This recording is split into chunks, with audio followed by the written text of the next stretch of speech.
Hey, everybody, I'm Cody Horton. I'm the Managing Director for Diverse Recruiting Experts. Today, I'm going to share 5 tips to help you maximize your diversity recruiting event success. I know we go to all these different events and we don't get as much out of them sometimes as we would like. So whether you're attending a national event, a regional event, or you're hosting a local event, I think these tips are going to help you get more out of those hiring events and increase your success. And so one of the things I want to talk about here are the top things that I think you need to know. One is know your why, and I'll talk a little bit more about that. There's some pre-work and some post-work that you should be doing with those events, and I'll share information on that. And then a lot of times we forget to showcase our employment brand and our diversity, equity, and inclusion brand. And so I'm going to talk about ways that you can do that, and then just reducing the bias in the search process, and then leveraging technology and data to get more out of those events. So let's talk a little bit about why would you even attend an event? The biggest thing to know in your company, whether you're a big company or a small company, is to really spend some time and think about why you're attending this event. Is it because, leadership said to go? Or is the company saying, look, we've got a specific reason we're attending this event, and identify what your goals are, right? What roles are you going to be hiring? If you're even hiring, maybe you're attending the event to get exposure to a broader pool of talent. Maybe you're attending the event for a marketing and PR campaign because you're not hiring today, but you know you're going to be hiring in the future. So some of the things that you want to do is have a good understanding of why you're at the event and what you're hoping to accomplish from the event, and get those written down and get those agreed to. Once you do that, and let's say you align on the roles, make sure you're also aligned on the requirements for what's going to move people forward to the next step. So if you're doing on-site hiring, and you're going to make offers on site, get everybody on board with what success looks like. If you're going to the event to build the pipeline so that you can do future hiring, get everyone on board and what it looks like so that you can move candidates forward in that process. And then understand your process and be able to talk to your candidates or to the participants who come and talk to you about that event. So knowing why is so critical to having success, and it's the first step to having success in those events. The second thing I want to talk about is really the pre and the post work. There is a lot of effort that goes into companies that have successful hiring events. If you go to a national diversity event and you haven't done any pre-work and you just kind of show up with your booth and your banner, you're not going to get the same success that you might get if you do some pre-work. So I'm going to talk a little bit about the pre-work, and then I'll give you some general timelines on what you should be thinking about around these events. So the pre and post work, first, figure out your engagement strategy. What are you going to do to get candidates engaged and to get people to get engaged with your company at that particular event? In the pre-work, you also want to get to the point where you're identifying the talent, you're doing research, you're doing sourcing. So maybe you're actively sourcing for candidates ahead of the event. You want to do some screening, and it doesn't have to be a deep technical screen. It could be a short 15-minute conversation to, one, gauge interest, two, let the person know that you're going to be attending the event, and be really targeted on who you're going for at that event and who you want to participate with at the event. Internal recruiting teams are really busy, and when you throw on top of that event preparation, unless it's their core job, there's a lot that gets missed sometimes when you make somebody do it as kind of their part-time job. And so don't be afraid to engage with agencies and partners and people from the business or people from other places, like your employee resource groups, if you have those, or business resource groups, if you have those in the company, to help you prep for that event and to get ready to talk with candidates. I talked about knowing your why. You want to start with the end in mind. what is the outcome that you're looking for? Is it moving candidates forward in your pipeline, or is it making hires and making hiring decisions at those events? So if you start with the end in mind, that's also going to help in that pre-work. And then you can articulate what good looks like to others who are going to participate and going to help you with that. And you definitely want to take this multi-touch approach where you're engaging the potential participants of the event multiple times. You want to maybe engage them through email, through LinkedIn, through some social media channel. I'll talk about a few more ideas on how you do that. But that pre-work is so essential. And you want to know the talent early in the process. Know the people before you ever know about the opportunity. One of the other things that you want to do with the candidates or the participants is help them understand how to engage with you. Let them know what's important in your company. It's okay to give them a playbook, or it's not necessarily giving them the answers to the test, but some of the companies that do the best are ones that have listed out maybe the values, maybe it's the culture, maybe it's core competencies, could be leadership attributes that they're looking for. So those candidates can prepare to have those conversations when they show up, and they can ask great questions when they show up. So give them a checklist of the things that they need to bring when they attend the event. Maybe they need a resume. Maybe they don't need a resume. If you make it a fun event like a hiring party or something like just a social event, or maybe it's an information session, do they need a resume? Do they need a cover letter? Do they need to bring things like references?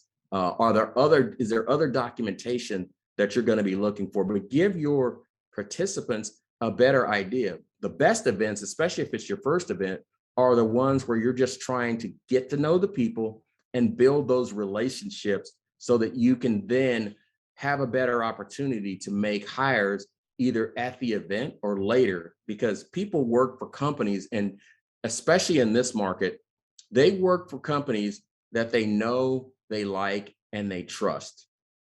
Other things that you might want to do when you're prepping for these events is identify the lines of business. If you've got multiple divisions that will attend this event, identify who those divisions are. Create speaker lists. They could come from internal groups where they're actually going to talk about something that your company is doing that's amazing. You also want to consider external people who might be on a panel or doing a talk, or just meeting people, or just being associated with your company, so that you get more buzz around what you're doing as a company. Now, the way I'm talking about this, it sounds like I'm just talking about on-site live events, and that's I'm partly talking about that.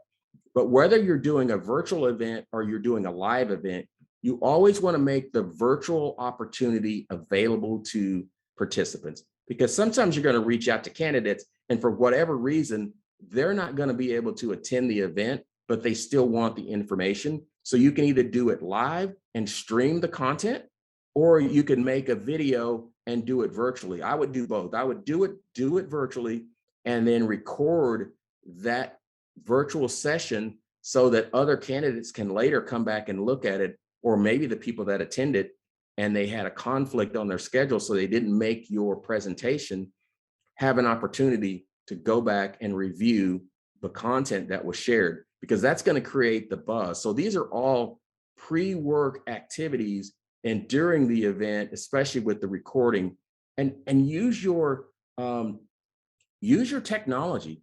Use things like Facebook, stream on Facebook, use YouTube, use Instagram, use TikTok if you're brave enough to do that. I'm not brave enough to do that yet, but Jesus is trying to get me to do that, and I think we'll get there eventually. Use video. Video is really powerful. If you get a leader in your organization, or maybe it's somebody who's well known in the community, get them to be on a panel, record it, and then create that content so that it can then later be shared. Host webinars, and the webinar can be live at the event. You can do that live, or you can do it before the event, just to generate some excitement. And always have a question and answer period so that people can get their questions answered around simple things like what's it like to work at this company? And I'll talk a little bit more about how you prep your attendees who are employees of the company to better help during these events. Hey, Suze, I want to look. Do we have any questions yet? Doesn't look like. I don't see any questions. So I'm going to keep going. One of the things, I'm going to walk you through just a generic timeline.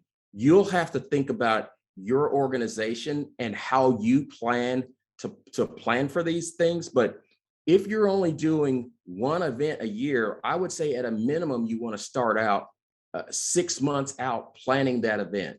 But let's say you're going to do a series of events. You may do one a month, you may do one a quarter, or you may only go to one national event a year because that's how you're budgeted. You may go to multiple events a year, but start 12 months out before and just think about the events and have an idea of what those events are going to be used for, why you're going, what the purpose is.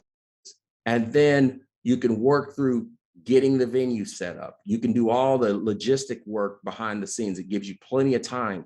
You can work with a partner to help you with that. So that's where I would start at a minimum is 12 months out. It's kind of like in college recruiting. The current college recruiting year, planning for that started the year before. And so there's a schedule that you use because dates are kind of set in stone in the university system. It's very similar with the national events. Now, if you're doing your own event, those dates can fluctuate based on your timing. So 6 months before this event on this 12-month schedule, you want to make sure you get things booked. Everything is booked that you need. You want to make sure that you're setting the goals. You understand who's going to participate in your organization, and you're trying to get it set up so that your candidates get an amazing experience. Now, one of the things you want to think about is this going to be an invitation only event, or is it going to be an event that is a public event that's open to everyone? You certainly get the most buzz and the most impact on your brand by having a broad public event. But if you want to be laser focused on a specific role or a specific functional and professional area, then do an invitation only. And when you do the invitation only, that's where a lot of that work goes into play in doing the early identification of the people who are going to attend. One of the tips is if this is your first event, it's important to either do it to partner with another organization, to get a third-party agency to help you with that, or to go and get someone who's actually done these events before, because there was a lot of logistics involved, and getting a little bit of help and a template and a guide will help you have more success with that event. I know a lot of this sounds common sense, but when you really get started, you realize that, wow, there are a lot of steps in this process, and you can get people to do it and help you with it. So I see a question coming up. So one of the questions is, how do we keep candidates warm? That's a great question, Angie. The best way to keep candidates warm is to start to build those relationships, is to let them know who your company is. And I'm going to talk a little bit about some things that will give you information on that. But that is the best way, is to engage them, keep them involved, and help them really understand what your organization is about and what you're going to be doing to really progress their career. Because the people that are going to show up for your event, they're not coming because of you. They're coming because they want something, they need something, and your organization is going to help them get there. So let me walk through the rest. So at the 4 or 5 month mark, you want to make sure that you have created a clear project timeline. So treat these events like it's a project with people that have specific assignments on what they're going to do, and get really good at making sure that people are accountable and they follow up on the things they need. Otherwise, last minute, you're going to have to do a lot of stuff, jumping through hoops, which is part of the challenge with going to events. And then around the 3 month mark, you want to launch your recruitment marketing effort. Now, everyone doesn't have a recruitment marketing team, but there's some simple things that you can do in your recruitment marketing space. You can start posting on social media. You can take lists and send out email campaigns. And there are a couple of tools I'll talk about that'll help. There are lots and lots of tools that you can use with that. You want to make sure that you're getting the word out, word of mouth, either through your own employee base or through others that are influencers in the space so that they know about that event that's coming up. So that's about the 3-month mark that you want to start doing that. Then if you've got a newsletter or you've got any content, make sure that that event gets publicized in that content so people actually know about it. A lot of this sounds like it's just basics, but so many of these things, if they're not on a project line, they don't actually happen. And then someone last minute thinks, oh, we'll do this.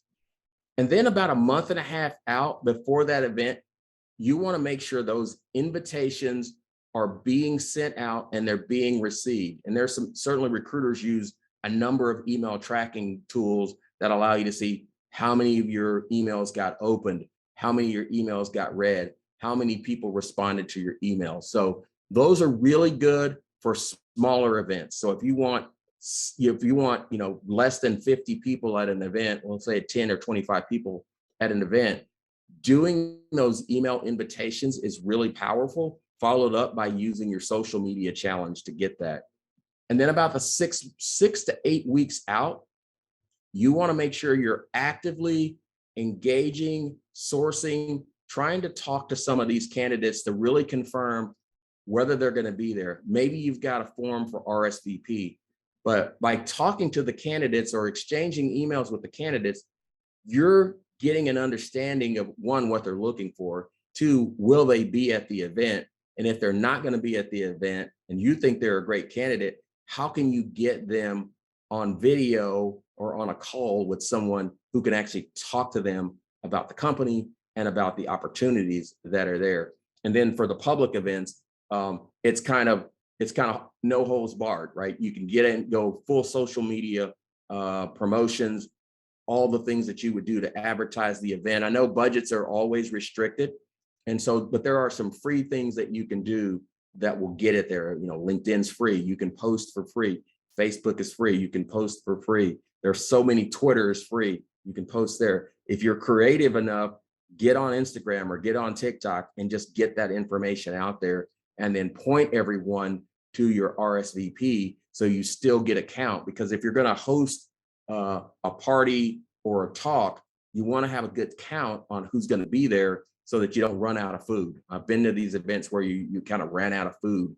And then at about the 1 mark, about 4 weeks out, 4 to 5 weeks out, you want to make sure you finalize the detail. Everyone knows what is going to happen in the event, and they have a good idea so they can be prepared. Something's always going to go wrong. And so you always have a contingency for when something goes wrong. How would you handle that? What can you do to solve for that? But you at least want to put yourself in the best position to be successful with your event.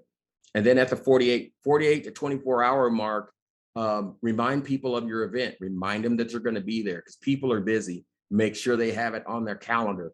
Those are always things that will help you ensure success in your event. And so let me see, I see some other questions. One of the questions here is, how do you handle if you're not hiring right now, but you still want to attend an event? This is a great question. A lot of people decide they're not going to go to the event because they don't have any open roles. Well, you want to go ahead and participate in the event.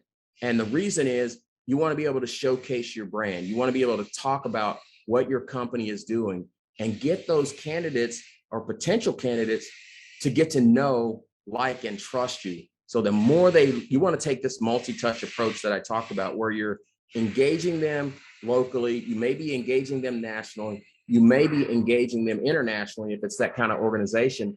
And you also might be engaging them in your office or at a third venue. So I definitely think whether you're hiring or not, you should still attend the events and have an impact with people getting to know who you are. The other thing about that is you're also building that pipeline that allows you to, in the future, when you are hiring, you already know the talent, right? My saying is to know the talent before you ever know about the opportunity. because that's going to give you the opportunity to actually make a hire down the road, or it could get you an opportunity to get a great referral from a candidate, somebody who might not be a match for your role, but they may be a match for another role that's coming down the road. I see another question here. How do we best follow up with candidates? So I'm gonna answer that one here in a little bit. I'll get back to that question. So let's talk a little bit about after the event. That's always the kicker is the post event follow up, and this is where the ball gets dropped more often than not. Is make sure that you've got some way to get back to the people who attended your event, and even the people that you invited but they didn't attend. Get their resume if you can get their resume. Make sure that you also look at the resume when you get it and really put some energy into thinking about where could this person be a match in our company. Can you share that event across teams or that resume across teams and say, this person might be good. We didn't talk to them because they didn't make it to the event, but get that information to people who can actually do something about it. And make sure that you are telling your team how to engage with candidates. So when candidates show up at the event, you want your team to be prepared to engage them in a meaningful way. You also want to be able to engage people who didn't show up and leverage your marketing material to reach out to them and engage them. Internally, when you have resumes, you want to be able to promote those candidates. Say, hey, look, we got these great roles.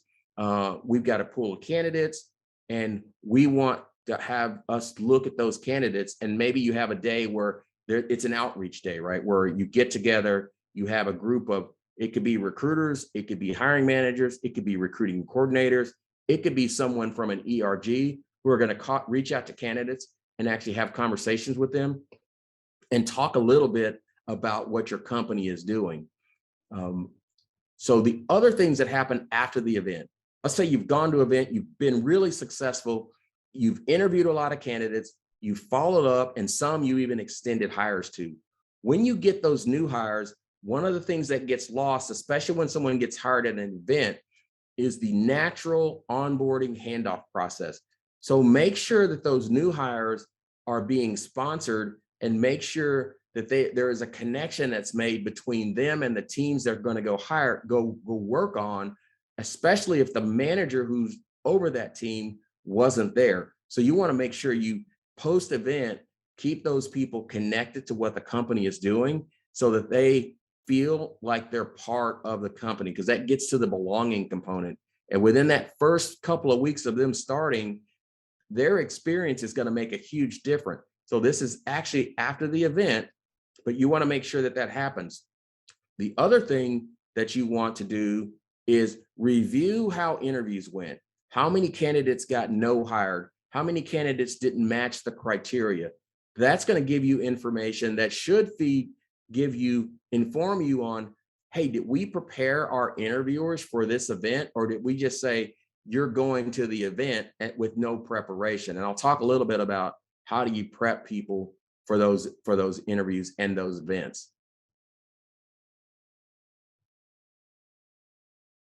One of the things that's critical, you could do this pre and during and after the event, is take the mindset that going to these events and recruiting for, especially for diverse talent, it's not just the job of the recruiter.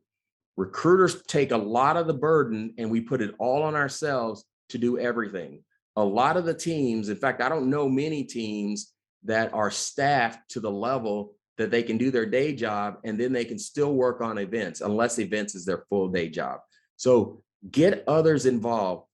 If you have employee resource groups, get them involved. Teach them how to go to these events. Teach them how to talk to candidates.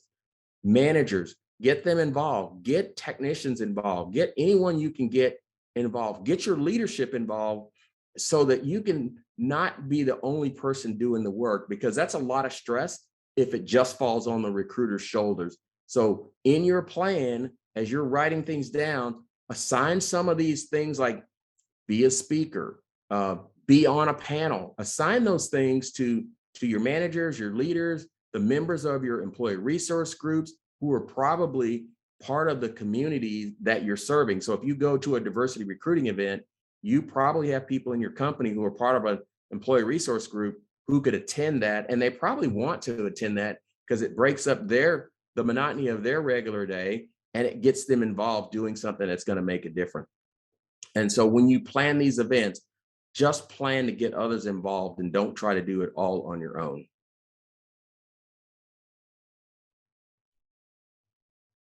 So one of the things that's recruiters, we're creatures of habit. We want to go to the same places all the time. This tip is to reduce search bias. What I mean by that is don't always go to the same place that you're biased to. So most recruiters are going to go to LinkedIn as a place that they're going to try to find talent. Don't just go to LinkedIn. Expand your search channels. Expand the places that you're looking for talent. Can you find that talent just doing a Boolean search with a diversity title, a demographic, a job skill, and do a search and find the people? So you're going to need breadcrumbs to kind of get to the people, but can you expand that search? If you're going to it, let's say you're going to an event like NSBE. Well, if you just do a Boolean search on NSBE and alumni, it's going to open the door to a lot more talent. So do something different every day. X-ray sites every day. Look up people who received awards from the organizations that you're going to go. If you're going to do your own internal event and it's local to your organization, or maybe it's virtual, don't just go to LinkedIn. Use Facebook, use Twitter. Someone used Airbnb to find software developers because the software developers had actually posted their retail property on Airbnb, and you were able to find these people. So go to lots of other places, Instagram, TikTok. People put all their information out there. So expand the sourcing channels that you're going to use to invite people to your event. Because you don't have to get the exact right person. What you're trying to do is get into the community that you're trying to get a relationship with and get more exposure to. The other thing regarding reducing bias in this process is make sure that your interviewers get the inclusive interviewer refresher so that they can mitigate their unconscious bias. And so have plans on how they might mitigate that. And some of the steps, I do a full inclusive interviewer workshop where I teach people how you mitigate bias in that process. So that's another step in your preparation for these events and even during the events. Make sure the attendees understand how to sell the opportunity. Most of the time we go in and we're interviewing candidates, but the candidates are also interviewing us. So we have to be able to put our best foot forward. So if you get your attendees good at selling the company, selling the team, selling the opportunity, and getting genuinely interested in forming a relationship with that candidate, it's going to make a big difference. And make sure that people have that, they understand the WIIFM. What's in it for me? That's what's on the candidate's mind. And so get good at just having a conversation with those people who are attending your events. If it's a networking event, it's pretty easy, right? If it's more of a recruiting booth kind of event, people tend to want to just filter out those candidates who aren't qualified and get past them. But what I say is get to know them, understand what they're looking for, because there may be something either in your company or another company that you know about. So what it does is it makes a deposit in the relationship base, in the relationship bank. And then coach, as recruiters, we're trusted advisors. We know recruiting, and sometimes we think we don't know recruiting because the hiring manager seems to know recruiting. But you want to get to where you are coaching those hiring managers and helping them improve the candidate experience during these events, and certainly doing your interview process. Make sure that those hiring managers are well-versed in how to talk to candidates, how to understand what they want, what they need, what they're looking for. It's so competitive in this market that candidates will walk away if they have a bad experience.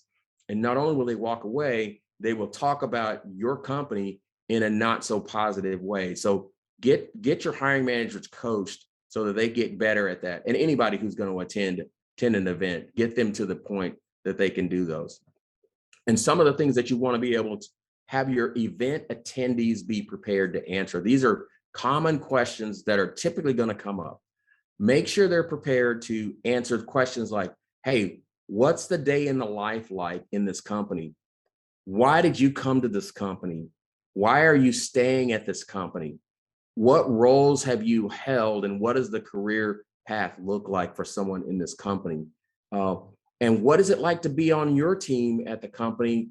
And what do you think are the most important skills, right? Those are some general questions that every attendee should be prepared to answer when people come up and they participate in your event. The other thing you can do is, if you've got a panel, one of the things that you can do with your events to make them more interesting and fun is have a group of panelists there. Be ready to introduce the candidates and coach the panelists to stick around and actually talk to the candidates, because people are joining companies because they like the people. They're not necessarily joining the companies because they're a huge brand name. Yeah, that has some things to do with it. But in this market, candidates have lots of options. And so we want to make sure that they are able to connect with the people and the teams. Let me see if there's another question. So let me get on this one about how you best follow up with candidates. There's lots of technology, and one of the tips is for you to leverage technology and data. So use your technology to follow up with candidates. Certainly use the phone. That's the old technology. But use messaging, use email, use social media, use chat. Use those things to follow up with candidates. Use text messaging to follow up with candidates and really stay in touch with them. Use video and video interviews to stay connected to candidates. I talked about sharing video and sharing content. Make sure those candidates are opted out and always provide something of value to them. Don't just spam them with email, but use some of the practices that digital marketers use and share meaningful content with those candidates. Use the databases. So if you're leveraging technology, most of the big organizations have, when there's a national event, they have a database. Companies get access to the database, but they never use the database. Make sure you're sourcing in those databases. Make sure that you are looking at those candidates and you're reaching out to them. Build a list of contacts that you're going to work with, but leverage that technology. Use other technology tools like Interseller or Gem, where you can automate email. So use email automation, create sequences, and just send out a series on a nurture campaign for candidates that you want to keep in touch with. Those are all really powerful tools that you can use. And if you're a company that has new or amazing technology, make sure you're showcasing your technology. It could be AR, it could be AI, you could have autonomous vehicles, anything that your company is doing that's interesting. It could be a new supply chain process, it could be new products that you're developing. As long as there's not some secret reason you can't share the roadmap. Candidates want to know where you're going. So share those technical things that you're working on that are going to make their lives exciting and that they'd be excited to come to work for. Use technology. I talked about Facebook. I talked about Twitter. I talked about TikTok. Make sure you take advantage of those tools so that you can actually get the candidates excited about some of the things that you're doing. And so let me look at, I see a question here. It says, is it beneficial for an appointment setter to bring prospects to an event? So if you've engaged a third party and they're actually setting up some of your attendees to attend the event, you want to make sure that they know enough about it, and then they connect those candidates with people in the company who can actually talk about the event. You're trying to get them to the event so they can then hear from your leaders, hear from your technical experts, see some of the things that you're doing, and just get the information so that they can make an informed decision. All right, so I'm going to stop for questions. So that's the last big point that I wanted to make is leveraging the technology. Jesus, do we have any questions? Any other questions? I just see I don't see any new questions in the chat box. Neither do I. Super. Well, I appreciate you taking the time to chat with me today and to get this information. Hopefully, these 5 tips will help you impact your event hiring success. We'll make this content available, and we'll share it with anybody who was on the webinar today. So have a great day. Thanks for your participation.